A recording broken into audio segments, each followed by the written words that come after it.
यह ज़मीन हमारे परदादा की है। पहले हमारे दादा परदादा इसी ज़मीन पे खेती करती थी और वन विभाग वाले हमारे परदादा के लाने परेशान करती थी।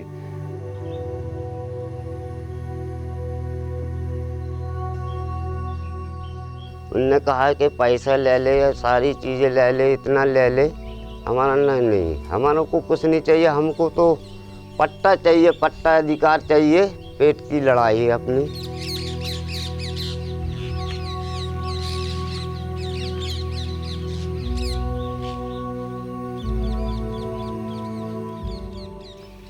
मंदूरी हो जावे, कहूँ बेल टोरें, तेंदू के पत्ता टोरें, मऊआ बीने, इतना करता थे। पर हमारे झोपड़ों में रहता थे, बच्चों को देखता थे।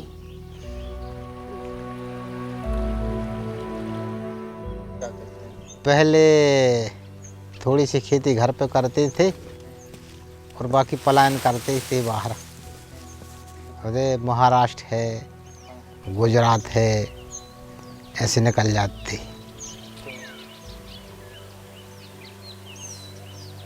एक सिपाही आए, पैसे बताए हमके लिए, अम्मा पैसा ले लो, ज़मीन छोड़ दो। नहीं भाई, पैसा को हम क्या करेंगे? पैसा तो आज का है, ज़मीन तो जिंदगी की है।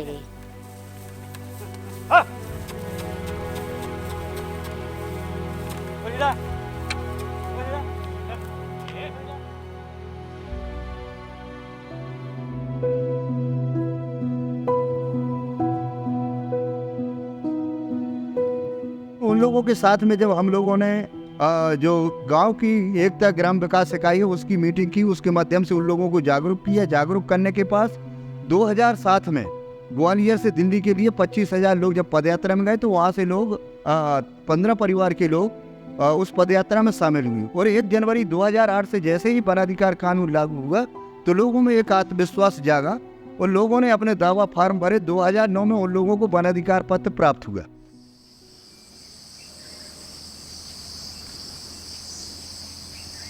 मानव जीवन विकास समिति वर्ष 2000 से इस फील्ड में काम करती है और मेन रूप से इसका तो वर्किंग एरिया पूरा भारत है, लेकिन अभी सघन रूप से काम करती है बुंदेलखंड, बघेलखंड और महाकौशल रीजन पे, जो मध्य प्रदेश के रीजन है। इस पूरे काम के अभियान पे हम वन अधिकार अधिनियम से जो जिन आदिवासियों को ज़मीन मिली है पट्टे में, जिनको दावा फार्म लगाया उनको मिल गई है, हम उस ज़मीन को पहली प्राथमिकता में लेते हैं और पहली प्राथमिकता लेने के बाद उसको एनपीएम और जैविक और नेचुरल खेती की ओर लेके जाते हैं।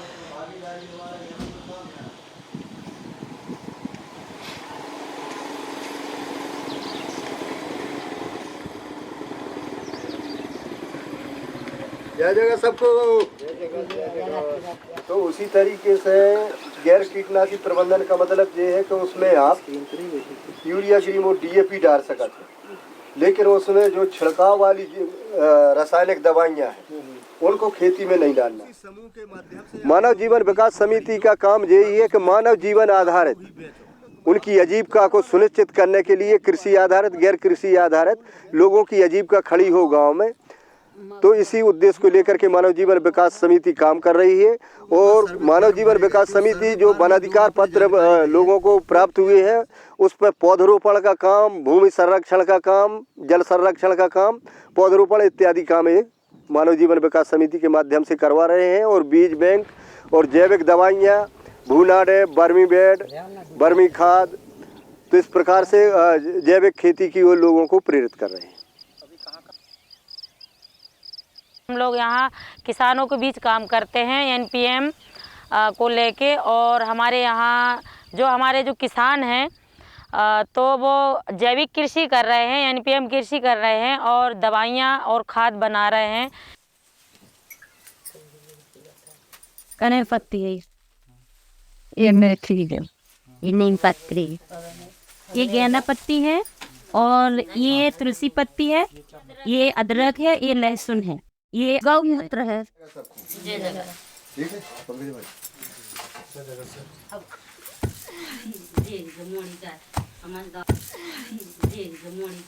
समझदार है।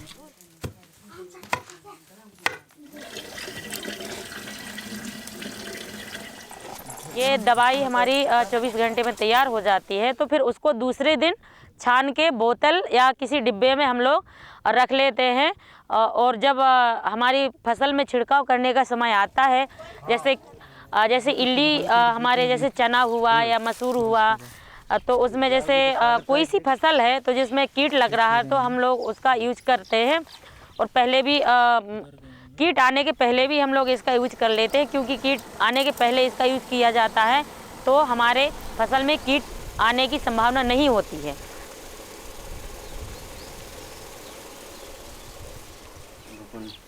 अब मार्केट से ले आए हैं तो 5 लीटर ला हैं तो वह कितने की मिलेगी? 3000 की। और घर बने हो 5 लीटर तो उसमें कितने रुपया लगेंगे? 150 रुपया। लहसुन हो, जर्दा हो, अदरक हो, मिर्ची हो, मठा घरे है, गौमूत्र घरे है, पत्ती अपने झाड़ लगे हैं, सब अपने घरे कर लो।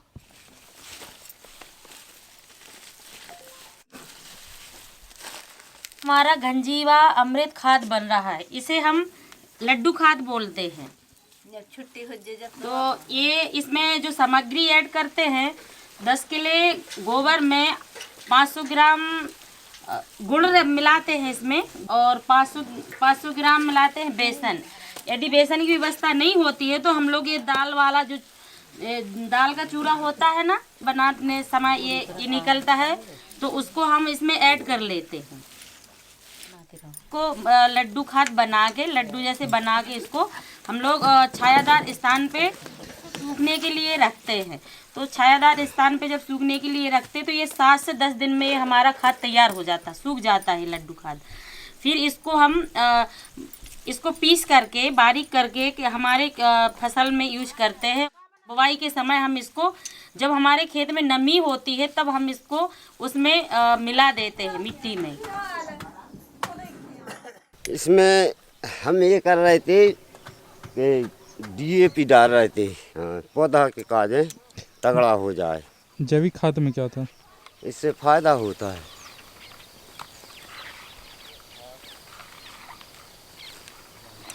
उपजाऊ होते हैं इससे सही। जो अपन सरकारी डालते हैं तो वो जमीन अपनी नष्ट होती है। इससे अपन जैविक खाद डालू अपनी सुरक्षित रहते, हर चीज़ फायदा है। सुरक्षित गल्ला है तो अपन शरीर में तो ज़्यादा शुद्ध भोजन जाते तो उसे अपन रोग दो सब दूर रहते हैं।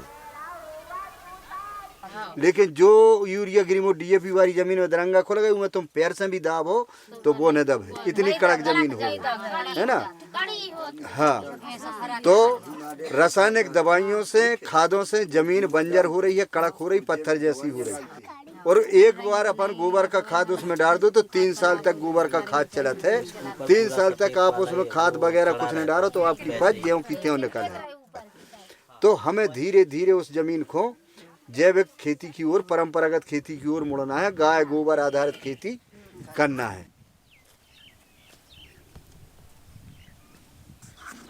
उस समय जब इनके पास सिंचाई के साधन नहीं थे तो जो पहले ठेका पे लाते थे, जैसे गांव के सेठ साहूकार बड़े लोग हैं, वो अपनी खेती नहीं करते थे उस समय, मतलब ग्रीष्मकालीन, या जे किसी के पास 1 मोटर 2 मोटर बड़े लोगों के पास एक्स्ट्रा रहती हैं तो पहले जो किराए से ले जाते थे ठेका पे। कोई 1 कुंटल गेहूं में ले आता, कोई 2 कुंटल में, कोई 5 कुंटल में, जिसकी जैसी ज़मीन पर वो खेती करते थे उस आधार से जो दूसरों की मोटर यहाँ पर सिंचाई के लिए ले आते थे।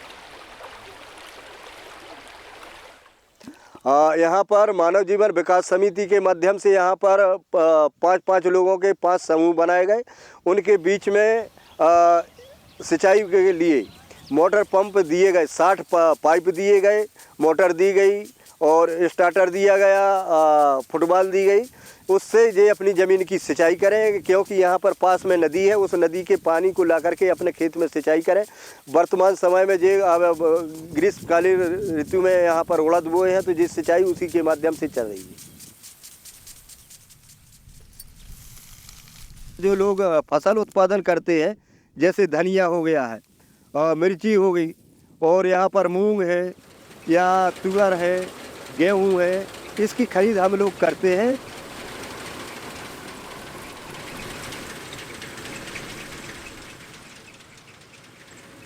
जैसे 25,000 किसानों के साथ काम कर रहे हैं, तो हम लोग उसको एग्रीगेट भी करते हैं, क्योंकि हमारा एक कंपनी है एलाइव, जिसके माध्यम से हम लोग किसानों से प्रोडक्शन लेते हैं, उसको एग्रीगेट करते हैं और यहाँ पे हम लोग प्रोसेस करते हैं।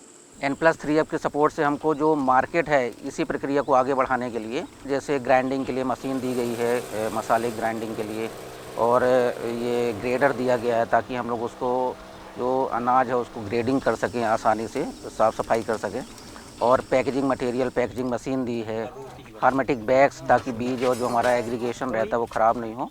और इसके साथ ही हमको जो हमारा मार्केट है उससे लिंकेजेस करने के लिए NPM के प्रमोशन के लिए एक इलेक्ट्रिक वेंडिंग कार्ड दिए हैं। N+3F का सहयोग में देखें तो जो इनपुट्स वगैरह दिए हैं उसके साथ तो है ही, उसके अलावा हमारे FPO के स्ट्रेंथनिंग को लेके है, उसकी मार्केटिंग को लेके है, ग्रेडिंग को लेके है, कैसे स्टोरेज करना है। और अभी वर्तमान में हम लोग लगभग 1,000 किसानों का सर्टिफिकेशन, जो NPM सर्टिफिकेशन प्रोसेस है, उसको भी रोल आउट कर रहे हैं। अभी हमारे साथ करीब 25,000 किसान हैं और हम अपने रिपोर्टिंग और MIS से जब उसको ट्रैक करते हैं तो देखते हैं कि हम करीब 17 से 18,000 किसानों तक हम पहुंच पाए हैं। हमारी जो पहुंच है जिसको हम 70 से 80% तक कहते हैं, बाकी किसान हमारे 20% वाले पहुंच में है, कोई 30 में है। इस तरह से अब अभी हमारा प्रोसेस में है, क्योंकि जिस इलाके में हम पिछले 5 साल से काम कर रहे हैं, 6 साल से काम कर रहे हैं, वहाँ ज़्यादा पहुँच है। जहाँ हम अभी 6 महीने से काम कर रहे हैं, 1 साल से काम कर रहे हैं, वहाँ पहुँच अभी कम है। लेकिन धीरे धीरे हम लोग इस तरह के काम को बढ़ा रहे हैं।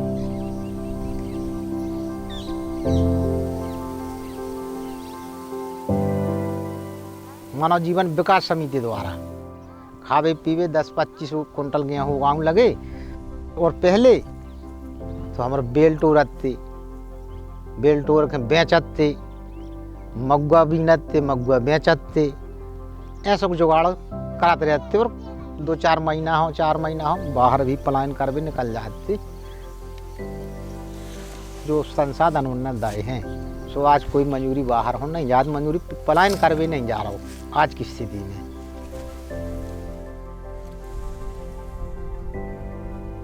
हाँ, पहले अब जो तो बदलाव है कि पहले एक रोटी खिलाने महंगे पड़े थे हमारे, और अब घर में अनाज 10 कुंटल, 20 कुंटल, 5 कुंटल अनाज घर में रखू रहे थे। तो बदलाव थे तो आ गए। पहले घर में दानों ने रहते।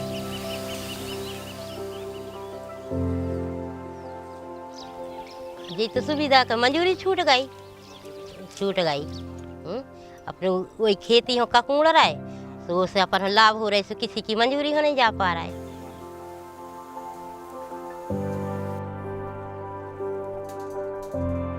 तो हमारा विजन है कि शोषित, पीड़ित, वंचित समुदाय का, समाज का अंतिम व्यक्ति जो अंतिम छोर पर खड़ा है, उसको किस प्रकार से हम मुख्य धारा से जोड़ें और खेती को कैसे बचा करके हम प्राकृतिक खेती को और अधिक से अधिक बढ़ावा दे सकें और लोगों को आर्थिक स्थिति मजबूत कर सकें। यही हम लोगों का एक विजन है।